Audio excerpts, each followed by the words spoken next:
Magandang umaga po. Narito na po ang magiging lagay ng panahon ngayong araw ng Biyernes, November 1, 2024. At latest update sa Bagyong Leon.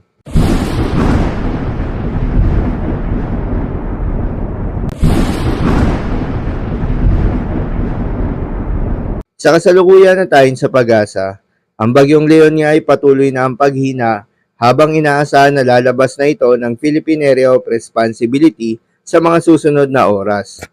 Ang Bagyong Leon nga ay huling namataan sa layong 445 kilometers north-northwest ng Itbay at Batanes.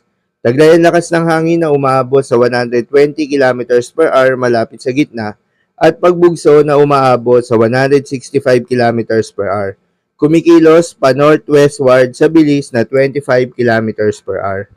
Dahil sa paglayo nga nitong si Bagyong Leon sa ating bansa, ay wala nang nakataas na tropical cyclone wind signal number sa anumang bahagi ng ating bansa.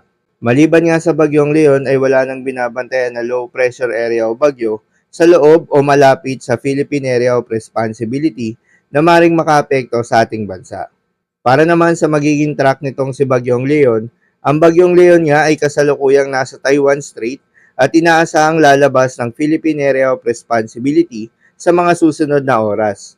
Inaasahan nga itong kikilos northward hanggang sa susunod na 12 oras, bago kikilos northeastward patungong East China Sea hanggang sa nalalabing forecast nito. Hindi inaalis ang posibilidad na magkaroon ito ng second landfall scenario sa may mainland China. Ang Bagyong Leon nga ay inaasahan na ang patuloy na paghina dahil sa land interaction at unfavorable environmental condition. Paalala lamang po na ang mga nasabing forecast ay posible pang magbago. Kaya naman patuloy lamang magantabay sa mga update na ating ilalabas at ng pag-asa. Para naman sa magiging lagay ng panahon ngayong araw ng Biyernes, unang araw ng Nobyembre, asahan ng moderate to heavy rain sa Batanes, Zambales, Bataan, Occidental Mindoro at Calamian Islands. Posible ang mga pagbaha o pagguho ng lupa. Dahil sa katamtaman hanggang sa kung minsan ay malakas na pagulan.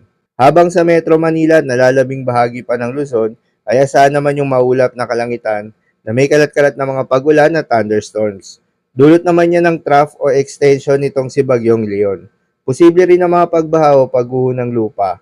Dahil sa katamtaman hanggang sa kung minsan ay malakas na pagulan. Habang sa Visayas at Mindanao naman ay asahan yung bahagyang maulap hanggang sa maulap na kalangitan na may kalat-kalat na mga pagulan o thunderstorms. Dulot naman yan ng mga localized thunderstorms. Posible rin ang mga pagbaha o pagguho ng lupa during severe thunderstorms. Para naman sa magiging lagay ng mga dagat baybayin, ayon sa pag-asa ay may nakataas pa rin na gale warning sa mga seaboards ng Batanes, Cagayan, kabilang na ang Babuyan Islands, Ilocos Norte at Ilocos Sur.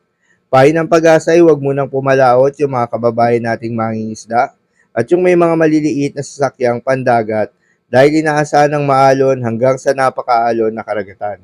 So yun lamang po para sa lagay ng panahon ngayong araw ng Biyernes. Keep safe everyone.